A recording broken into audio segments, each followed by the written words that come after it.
রবীন্দ্রনাথ ঠাকুর, বিশ্বকবি রবীন্দ্রনাথ ঠাকুর বিদ্বান, বুদ্ধিমান, বুদ্ধিজীবী, তাই তো, শিক্ষাবিদ।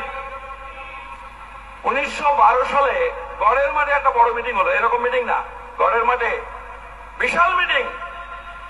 তাতে রমেশ চন্দ্র মজুমদার লিখেছে, যারা কোনোদিন কোন মিটিং মিছিলে যায় না সেই সমস্ত লোকজনকে গড়ের মাঠ ভর্তি করে ফেললেন। সেই গড়ের মাঠে 1912 সালের মার্চ মাসে গড়ের মাঠে সেই মিটিং এর থেকে অনেক বড় ডায়াস হলো, তার সভাপতি হলেন বিশ্বকবি রবীন্দ্রনাথ ঠাকুর। কিসের জন্য মিটিং জানেন? মিটিংটা হলো, ইংরেজ গভর্নমেন্ট তখন প্রস্তাব দিয়েছে ঢাকাতে একটা ইউনিভার্সিটি করবে, বিশ্ববিদ্যালয়। ঢাকাতে, তখন কলকাতায় আছে, ঢাকাতে একটা ইউনিভার্সিটি করবে। তো ওই মিটিং করে তার সভাপতি হচ্ছে বিশ্বকবি রবীন্দ্রনাথ ঠাকুর। সেখানে প্রস্তাব পাস হচ্ছে ঢাকাতে যেন বিশ্ববিদ্যালয় ইংরেজ গভর্নমেন্ট না করে। কেন বলেন তো?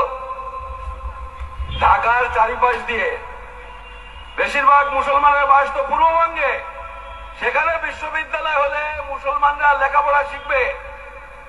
মুসলমানরা যদি লেখাপড়া শেখে তাহলে কায়েদ ভবনের মর্যাদা থাকে না, মান থাকে না, সম্মান থাকে না।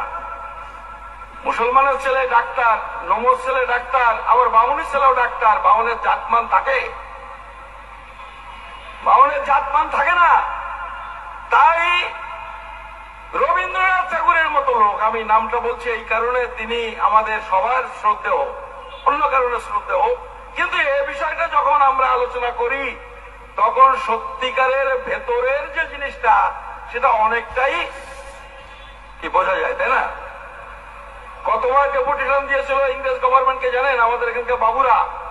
কোন বাবুরা? যারা 50 সালে মুসলমানদের ওই সংরক্ষণের 292, 294, 296 তারা রুখে দিয়েছিল। 18 বার স্মারকলিপি দিয়েছিল, 18 বার, যাতে ঢাকাতে ইউনিভার্সিটি না হয়। লোকগুলোকে না চিনে ভাবছি বুদ্ধদেব বাবুকে মুখ্যমন্ত্রী করে দিলাম, পাল্টায় ফেললাম মমতা বন্দ্যোপাধ্যায়কে যখন করলাম। তার আগে সিদ্ধার্থ শঙ্কর রায়, তার আগে বিধানচন্দ্র রায়, ওই সব যারা মুসলমানদের লেখাপড়া